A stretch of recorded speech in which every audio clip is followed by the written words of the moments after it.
Hey, what's up, Wealthy Legacy Journeyers? Welcome back to another episode of the Wealthy Legacy Journey. I'm your host, Kendell Liden, and this is a show where we talk about building wealth on purpose for a purpose. And the title of today's episode is Two Ways to Create More Cash Flow. One, increase income. Two, decrease expenses. And this has been a really big thing. I would say, kind of maybe a theme of the last couple episodes. The theme of the show lately is just figuring out with some of the life changes, with the job changes, moving and grooving with life, how do we create that positive cash flow? How do we continue to thrive, not just survive? Um, how do we really put ourselves in a position where we can build wealth on purpose for purpose? And as you guys, I think I've shared a lot of this, but kind of a brief recap is we started paying off debt. We finished paying off our debt in 2023. We spent the beginning of 2024 saving up. Early in the year, I was about like a little over a month ago, maybe now. We actually bought our first tax sale, but it was right about that time that my job changed, my role changed, and I took a pay cut with that role change. Basically, it just kind of came down to this ultimatum of either the schedule would change from 2 days a week in the office, 3 days a week out of the office, to kind of like a hybrid remote job, to full time in the office, because they wanted all the sales guys in the office full time. And Libby and I really talked about that, and there was a couple other factors that played into us not wanting to, go down that road and make the decision of pursuing that as a full time role. So changed roles into the project manager role, which I've done before. It took me a little bit to kind of get in a groove with that. Now I'm in a pretty good rhythm. I've taken on more workload than I expected. I've actually got 6 projects that I'm supposed to be running this week. I had 5 projects that I ran last week. And so I've been a little bit busy. So I apologize that this episode is getting out to you guys late. I was planning to wake up early this morning and record it before I went to work, but I actually woke up really sick. My voice was like pretty much gone. My head was pounding, super stopped up, and I was like super foggy headed. And so I think I ate breakfast. We ate breakfast and I went back to bed for like 2 hours. But I was like, I have to get this episode recorded today, so at least it still gets out on Monday, even though it's later. um, and without having a day, even one day in the trailer last week, it just didn't happen to be able to have the time to record the episode. But rolling into some of the topics, one of the first notes, and I don't know if I've ever shared this with you guys, but basically, like at the end of every week when I record the episode, I have like a note, an Apple Note on my phone, so I'm looking at the screen up here. So I would wipe the slate clean, and I start over for the next week. And as I'm going through the week, if there's something that comes up, or a situation that comes up, or a thought that comes up, or something that we go through that I'm like, man, this would be really good to share in the Wealthy Legacy Journey, I just jot it down in my notes. And so sometimes they may seem a little bit out of order or kind of odd how I put them, but it's just a timeline. I don't go back through and like reorganize everything and kind of make the most sense like a paper. It's just like a sequence of events in my life.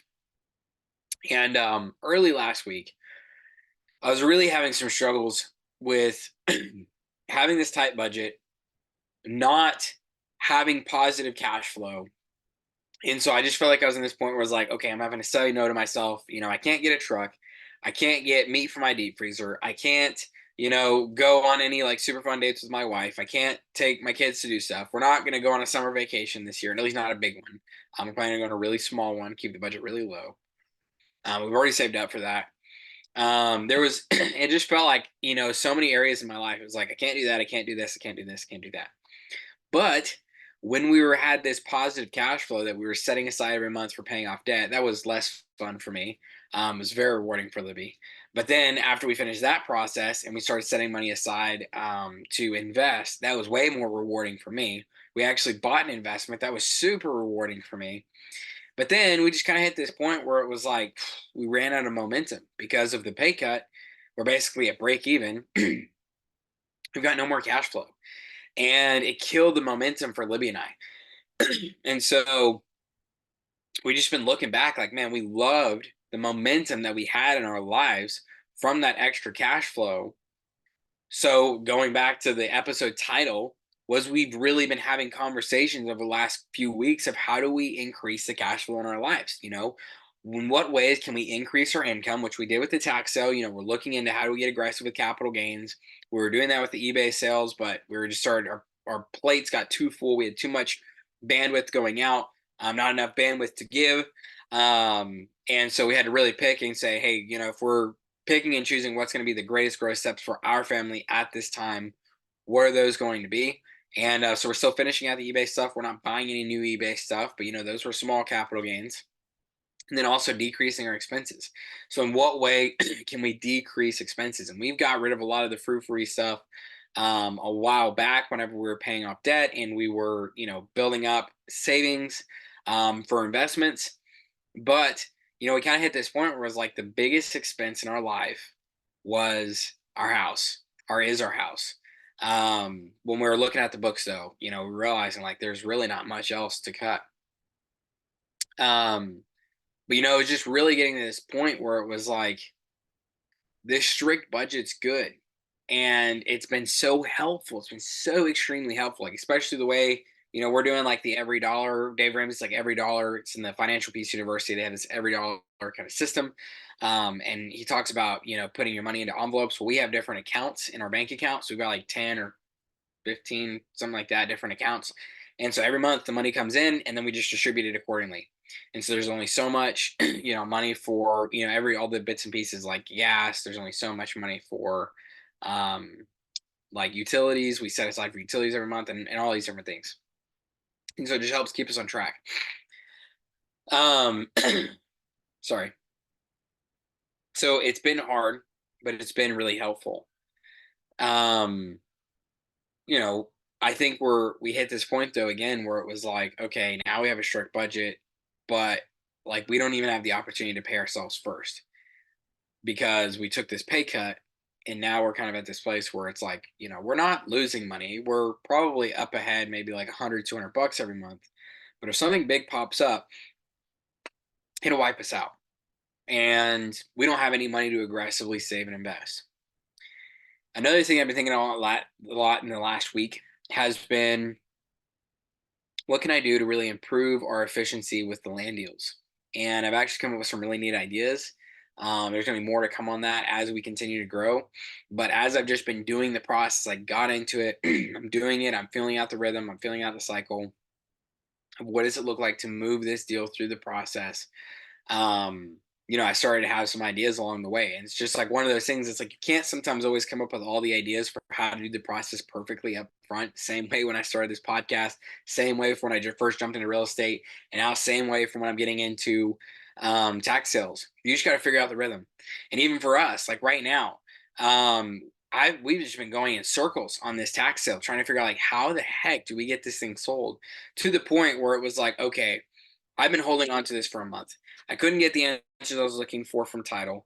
I couldn't get, we're struggling to like get a surveyor, and I couldn't figure out why we were struggling to get a surveyor. So I finally sat down with my friend Nathan, and I was like, hey, I just kind of share with him. I was like, I need your advice, business to business. Like, if this was your deal, what would you do to push it through? And I explained, I was like, I've had this thing under contract for a month. It's been with title like the whole time. For the most part, I can't get a surveyor. I can't get, any, as far as like commitments if they're going to be able to close this deal. And there were so many different things. And so he just kind of talked to me about it. He was like, so I've used like this title company and this different title company for, pushing some weird deals through at times. And then he just recommended, he was like, I would recommend though calling surveyors directly. And it was really good. It was a really good conversation of just, kind of brainstorming some ideas of like stuff that he's had to do on past deals, and some problems that he's ran into. And I was like, that's a really great idea of, reaching out to different surveyors myself, and kind of some things along, that track. And so that was just a really healthy way for, me to improve is instead of just sitting here in this slump trying to figure out like, okay, how do I on my own figure out how to build this system? It's like, how do I reach out for help? How do I reach out to somebody who knows what they're doing? And one day, hopefully, I think it'd be really cool for us, the Wealth Legacy Journey, to have like some type of coaching program too, for whenever you guys are running into the same roadblock, that you're able to reach out to our team and say like, hey, I've ran into this roadblock. I'm at this segment where, double your money, where I'm doing tax sales. I've ran into this problem. How do I overcome this hurdle? And it's like, okay, we've seen this type of stuff before. You should try this. You should try this. You should try this. It's also giving me a feeling for like, what does it look like whenever I first buy a tax sale? And, I'm kind of realizing that the steps, in the process are really going to be a lot. Like in my head, it was, oh, I need to get it to title, because in the past, I've always done real estate deals where like I contract it. And so it's important to get it to title right away. And so now that I'm, because I have it under contract, so you have to get the contract to title. Even if you're not needing to close it right away, it's important to get it to title right away. But on this one, I've already purchased it. So I'm realizing, oh no, first step is really probably me getting a survey, making sure we don't have any boundary line issues. And then I need to find a realtor who's going to be able to list it and do a good job with that. And then hopefully I can find a rhythm with a good title company that's able to close these after just the 6 month mark or the 24-month mark, depending on um, what type of tax sale they are, and what the redemption period is based on some of the different characteristics. So it was really neat though, because two things happened with Libby this week. She's an absolute rock star. I'm going to brag on my wife right quick. One of them is kind of in this chewing, in this slump, in this, struggling with this lack of confidence of, how do I face some of these difficult situations when I feel like life has just pounded me down over and over and over in so many different ways. Keep going. She's encouraged me. She's lifted me up. We really had a solid conversation this last week.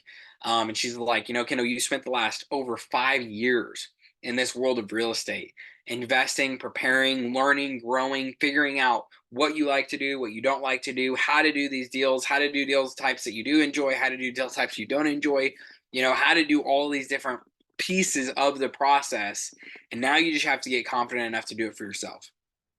And I won't forget, like Nathan, he told me, whenever I was trying to figure out, like, how do I build something on my own? He was like, look, if I told you, hey, I'm going to pay you $100,000 a year, can you go out and make me money in real estate? I told him absolutely. And he was like, okay, well, how would you go about doing it? And I was like, well, I do this and I do this and I do this and I do this. And he'd said, okay, go do that for yourself. Go be the employee of your own business. If you would say, as an employee of, Nathan saying from his perspective, he was like, if you're going to say, as an employee in my business, you would go do X, Y, and Z to make me money. You need to go out and in your own business, as you mind your own business, as Robert Kiyosaki would say, you need to do that same X, Y, and Z for your own business. And it was really good. And so basically both of them in the same way, saying, how will I use what I've already learned, how I've already grown to propel me now into this next season. Another thing is, this last week when I was swamped. I had so many projects. I did not have time to call surveyors.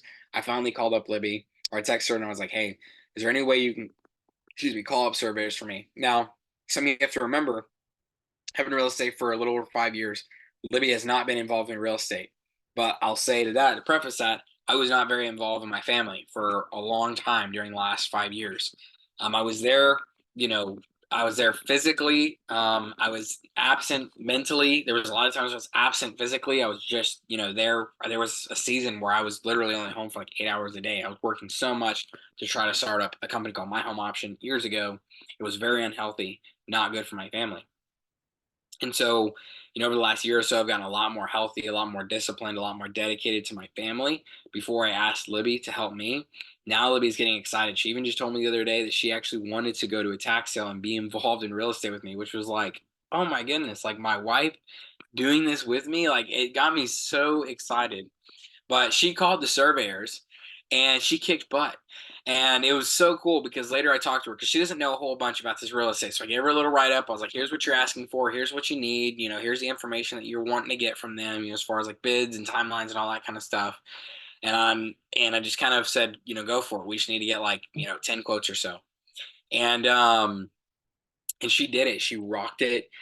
She got us several quotes. She called up like 8 different surveying companies, and had to overcome objections and questions and answer different complicated things that she wasn't aware of. And she said even had one of them slightly laugh at her, and instead of her just like shutting down or getting rude with the guy, she stayed in control of her emotions. She stayed bold. She pushed through that opposition and actually got an answer that she was looking for, and just getting the information.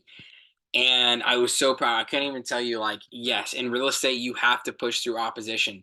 It's interesting because I was actually just talking to, I think it was Libby the other day, about it. It was like, the reason that I make money for myself and for other people in real estate is because I solve impossible problems. That's where I make my biggest money. Like, I make the biggest bang for my buck in real estate when I can figure out how to solve somebody's problem that not many other people can solve.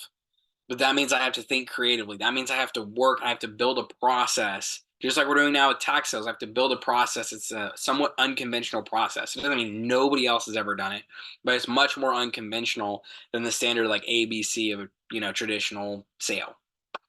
But that's why we make the money, is because we buy a complicated product. We have to clear the title. We have to, get it surveyed. We have to clear up any boundary issues. We have to clear up, make sure there's no other issues with it. We have to get all that taken care of, and then we get it sold.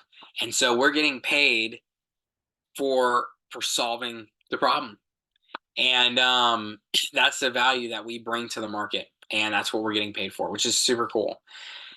And so, but she even said, because I was talking to her, and she goes, Kendall, I really didn't want to make the calls. And she was like, but I kind of hit this point where I was like, do I want my business to grow, or do I want to stay comfortable right now? And she was like, I want to get ahead. I want for Kendall and I to get to some of these goals that we've been reaching for. I want to be able to accomplish these things. I want to be able to build the wealthy legacy journey. And she even said, I want to build something for myself and for my family.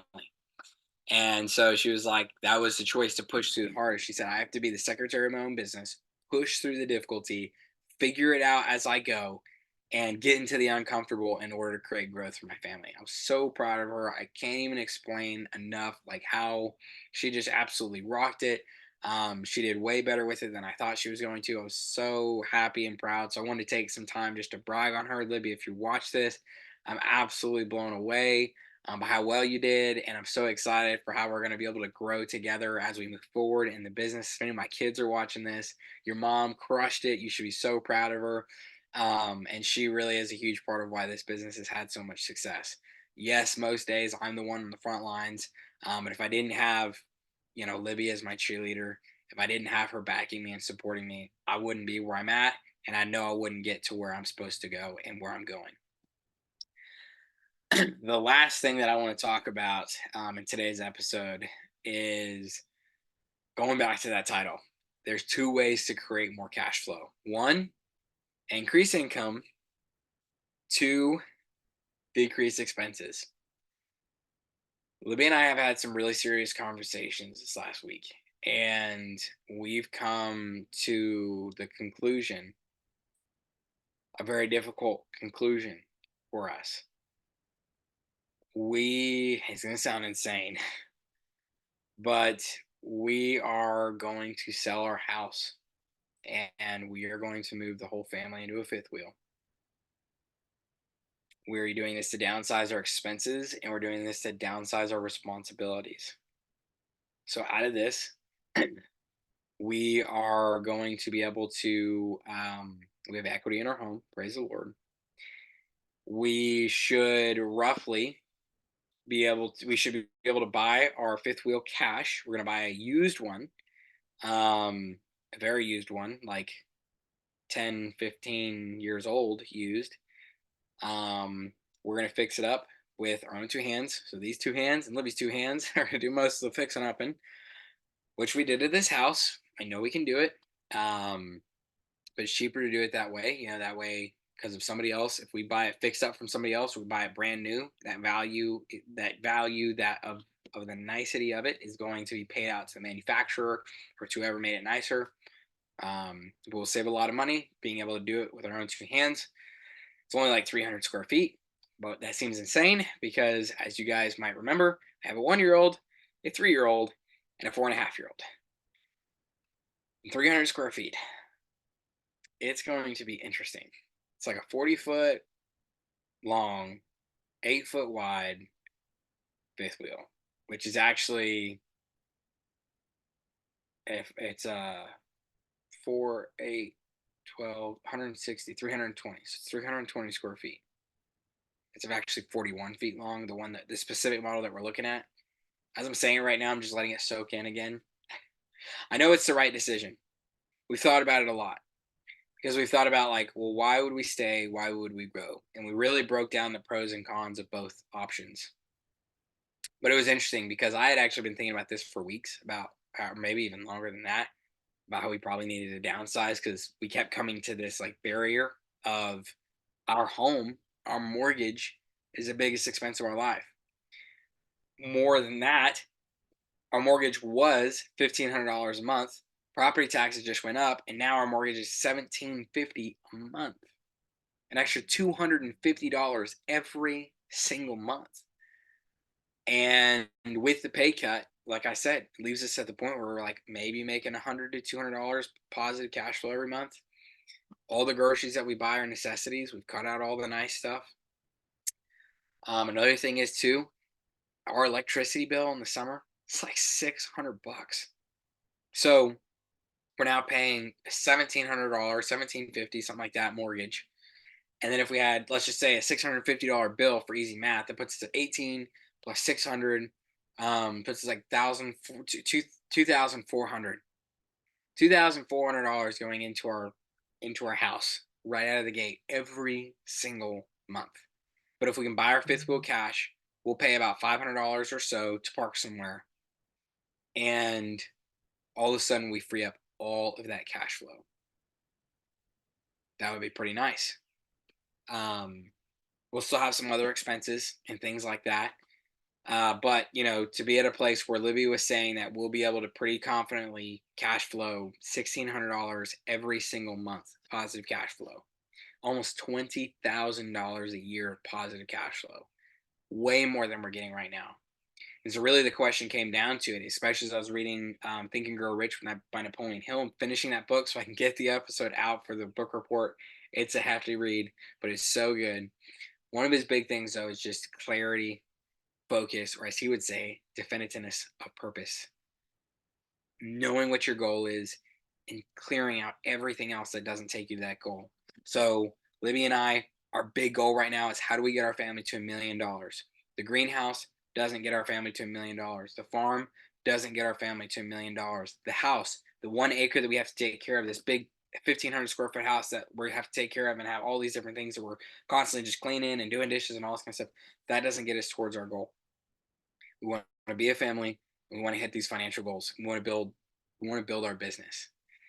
So we're on the same page financially. We're on the same page with goals. And so even though this seems like an insane thing to take on, I'm excited for 2 reasons. Number 1, I'm excited to free up the cash flow in my life. Number 2, I'm excited to show you guys hands-on of what I'm personally doing in my life to create more cash flow in my life, where I can increase my income or decrease my expenses. My income's up. It has gone down. I could increase my income more if I wanted to, but it really takes us away because I'd be working so much that I wouldn't be able to build my own business. And we believe in our business. We believe in minding our own business. We believe in building something strong, but also decreasing expenses, doing the hard things, making the hard choices in life that it takes to decrease your expenses to the point where you have a very large amount of cash flow in your life. So taking those, stepping out on a limb on the investments, stepping on a limb on lowering your lifestyle in order to decrease those expenses. And so we've actually got a realtor coming out this week. This house should be listed by early May, about 4 weeks or so from the recording of this episode, and I'll be publishing it today. But yeah, this is a big step, but it's building wealth on purpose for a purpose. This is a very purposeful step. It's an on purpose step for a purpose. We're decreasing our lifestyle so we can increase our cash flow. We're decreasing the expenses so we can increase our cash flow so we can invest. We'll also walk away from the sale after buying, fifth wheel will probably be like 25 or so $1,000, which is a pretty darn good deal on a fifth wheel. We're going to also fix it up. I know right out of the gate, I'm going to improve the AC system on them because I hear they're not that great, just to make sure that my family has good AC. And eventually we'll fix up the rest of it to make it really nice. But then we should end up with about $20,000 to invest in the tax sales. And we just did an assignment on our property. We made $10,000 on on an assignment deal that I just did, which was really exciting. Sorry if you can hear that. There's a helicopter going right overhead. It's very loud. I can hear it. You guys can hear it. And then we also had just another big payout on something else, and made about 7 off of that. And so after tax, tithe, all that kind of stuff, well, especially on the tithe side, we'll set aside about 10% for taxes and stuff. But I think we'll have, roughly, what is that? Probably somewhere around like 15,000. We'll probably put a couple $1,000s into getting the house ready to go on the market. I'm thinking like when I say a couple thousand, like one or two. And so then that'd probably be like another $10,000 to $15,000 that we have there. We'll probably make about $20,000 after the RV's bought to put in tax sales. So you got another 30. Plus, we already have $10,000 to put in the market right now. The equity on that deal that we hold, we currently hold about a $25,000 equity position on that. We've finally gotten some great headway on some surveyors. I've got two bids, waiting on one more, but really making some awesome headway on that. So we'll get it surveyed, we'll get it on the market, and hopefully be getting it sold sometime in the near future. Even if we just sell at a discount for a quick sale to get our money churning, that would be awesome. I'd totally be okay with that. So I'm seeing us move forward in great ways. Also, we've got one of the 1 acre tracts over there at Hudson is officially sold, or at least it's under contract. It closes one of these next few days. I was just letting known today that we have another one of those 1 acre tracts under contract to close on the 19th. And so we just basically need, one more big one. And so we have the three larger tracts that have not sold yet. Two of the 1 acres have. There's one more 1 acre tract. And so if we sell one of the 2 acre tracts, I think that'll put us at break even or right about break even. So if we sell one more of the 1 acre tracts, we'll still be below break even. But then once we sell one of the big tracts, we start making money. And from there on, we start making money on every single one that closes, which is so exciting. It's so great to finally be at this place. But I see it opening up. I see how, we're finding this place where it's like we've got, we've got, basically $10,000 to put in the market right now, giving us a $25,000 equity position. So once that deal sells, we should be able to have back about $30,000-ish, give or take. With the $25,000 equity position, 10,000 invested, it'd be technically 35, but that's at the top of the market. So, if we have to take a decrease, it might be 30, it might be 20, whatever. But I know we're going to make significant income on that. We've got this assignment. We made 10K. We've got this other deal payout that we got. That's another 7K. We've got Hudson coming in. That's going to start making some money. Obviously we sell the tax that we have now. We're going to make some money off of that. We're going to be having $1,600 a month in positive cash flow. And so Libby and I are looking at this now going, okay, now we're starting to have some really aggressive, really exciting, really awesome momentum. And so we don't want the momentum to stop. We want to only push into this more. We're excited to see this rolling and churning and growing and doing something. And even as I'm talking about right now, I'm getting so pumped about what we're seeing. It's been a hard year. I can't even remember which episode this is, but we're getting super close to the 1 year mark of the Wealthy Legacy journey. It was sometime in May. This is like episode 48 or something like that. It's somewhere in like the late 40s. Obviously, episode 52 is the 1 year mark because I'm doing one every single week. I think I missed like 1 week, maybe two, but we are almost to the 1 year mark, and look at what we've done. Even though like so much mental stuff has happened, it's been awesome to be able to have the mental growth, just to be able to see the potentials inside of the tax sale. Like what I want you guys to even look at is the fact that we have $10,000 that we deployed into the market, and that gave us about $30,000 of net worth, give or take. And so we tripled our value there in net worth. So if now between our home sale and the other deals that we've done, not even counting Hudson, we're able to put another roughly $30,000 into the market. If we can triple our equity position on that through these tax sales again, increasing our net worth, we'll be pushing $100,000 just in our net worth.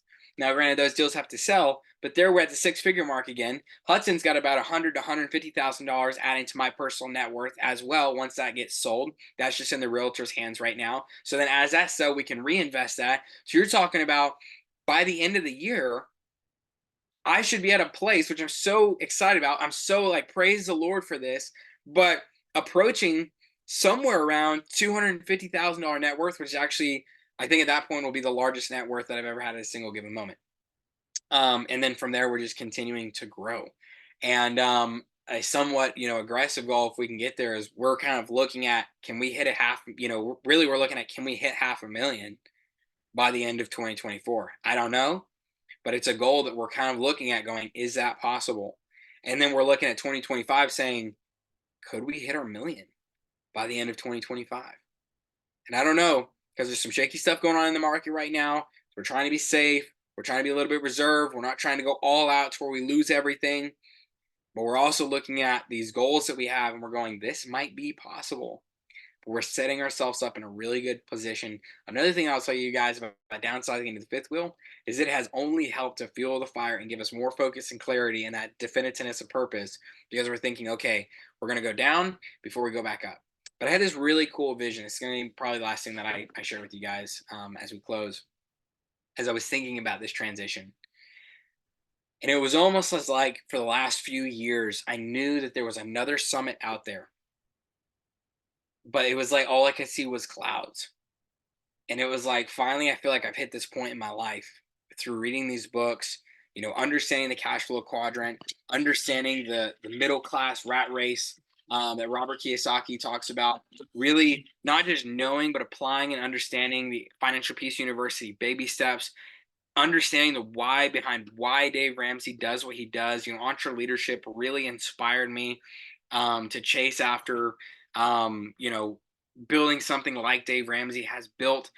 Just because, for a long time I struggled because a lot of people in the investment world says, oh, don't listen to Dave Ramsey because he's not our guy. So I just dismissed him because a lot of people I know dismiss him. And then I really got to hear like the depth of his heart behind the entrepreneurial side of it, and it just lit me up and I was like, I want to do what this guy's doing. Robert Kiyosaki has some awesome stuff. I'm not really just on track with him as far as the debt stuff goes, but that's okay. He has some really other amazing things to say, and I do see where he's coming from in that. But anyways, back to the vision. I feel like Jim Collins, Good to Great, Think and Grow Rich by Napoleon Hill. Some of the other books that we've read has just helped to move the clouds off this next summit. Now all of a sudden, like, oh my gosh, I can see it. I can see where I want to go. But I also feel like winter is about to set in. This is like just the vision that I got. It was like I could tell the clouds had cleared, winter was about to set in. And so I had to choose. Am I going to stay on this summit through winter? And then once winter's over, I don't know how long that takes, and spring returns, I'll have time to go to the next summit. Or, and something about this vision, like I just knew that it would be a very long time before winter would clear and be able to go to that next summit. I don't know if that was like months, years, decades, I have no idea. But it was like I knew that it was like this was I either had to make the decision now or I had to be okay settling here for a while. So basically, do I stay here? Do I get comfortable? Or do I make the trek to the next summit? But the thing is realizing we're going to have to leave a lot of weight behind if us as a family of 5 are going to go down into the valley of the summit that we're on to get to the base of the next summit and climb back up. And basically, it's now or never. And I told Libby that vision. And she was like, I agree with what you're saying. I'm totally on track with you. I believe in what we're doing here. Let's make the trek to the next summit. And that was kind of like the final, we're going to sell the house. Don't get me wrong. We shed lots of tears. Getting rid of the farm, that was tough. We're now having to get rid of our farm dog, Charlie, because he can't stay inside. He doesn't want to be inside. He really needs to have a job on the farm. To lose Charlie, there's been a lot of tears shed over Charlie. KB, my son, was born in this house. That's a beautiful memory.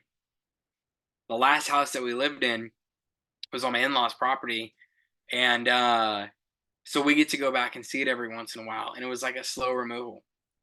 But this home, when we sell it, we don't get to come back. And we worked so hard to make this house a home.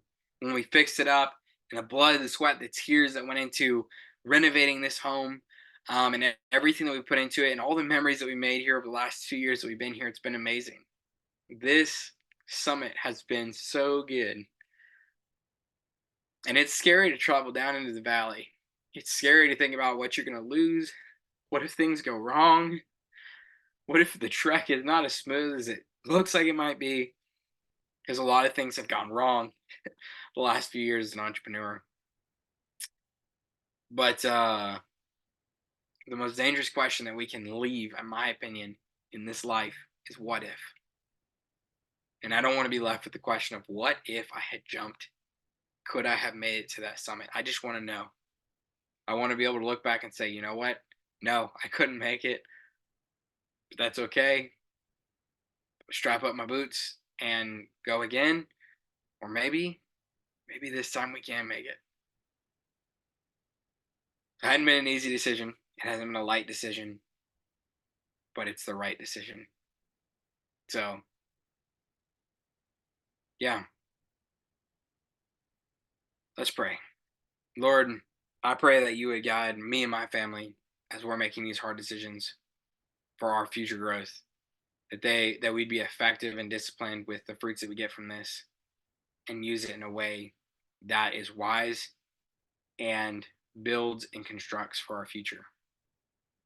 Lord, for anybody else that's in this position of trying to figure out how they increase their cash flow in their life to make wise decisions with their money, to be wise with the resources that you've given them instead of just spending everything. I pray that you give them effective ways in their mind right now that they could increase their income and effective ways that they could decrease their expenses to be able to create cash flow. And I pray that they would see how they could put that additional cash flow to work for them in investments, paying themselves first, minding their own business, to be wise stewards of the resources that you've given them.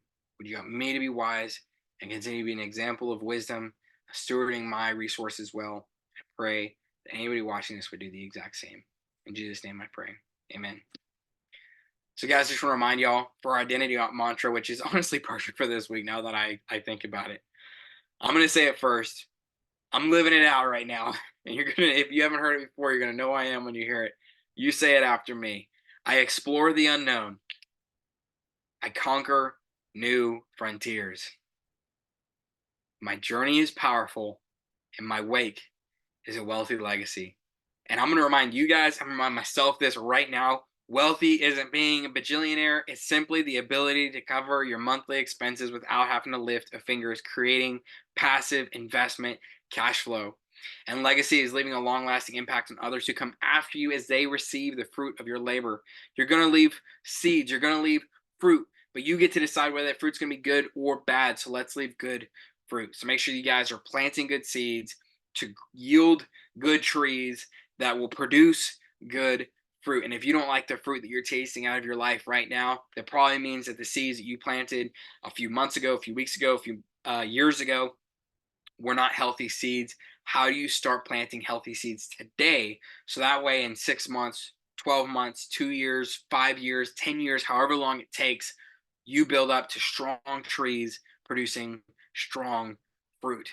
For some people it goes longer, for some people it goes shorter. Having somebody with you to walk this journey with you is it can help cut that timeline down incredibly. I know that for a definite fact, but either way, guys, I know that it's worth it. So go out there and do a thing. Do the thing. Build your wealth. Don't just do active income, but figure out how to create active investment income in your life. So that way, then long term, you can create passive investment income. You can create passive cash flow, creating money, passive investment cash flow, where you are covering your monthly expenses without having to lift a finger and building wealth. I want to remind you guys that in the top of the description of the video, the podcast, wherever you're watching, there's going to be a Google Docs that's filled up with just tons of resources to help you guys out in your own wealthy legacy journey. And to close, this is another episode that is made and dedicated to you and your own personal wealthy legacy journey. Thanks so much for hanging out with me, guys, today. Thanks for letting me be vulnerable with you guys. Thanks for letting me share something just so big about this life change. I pray that the ways that I've changed my life, the sacrifices that I made in my life, though they're so difficult, I pray you be encouraged that it is hard, and I feel that hard too. But I pray that you would also be encouraged to see that, oh wow, he made these sacrifices, but through those sacrifices, we're able to grow to this point, and you would be encouraged to make some of the same short-term sacrifices in your own life for the long-term gains. It was awesome hanging out with you guys, and I will see y'all next week on the next episode. Bye, everybody.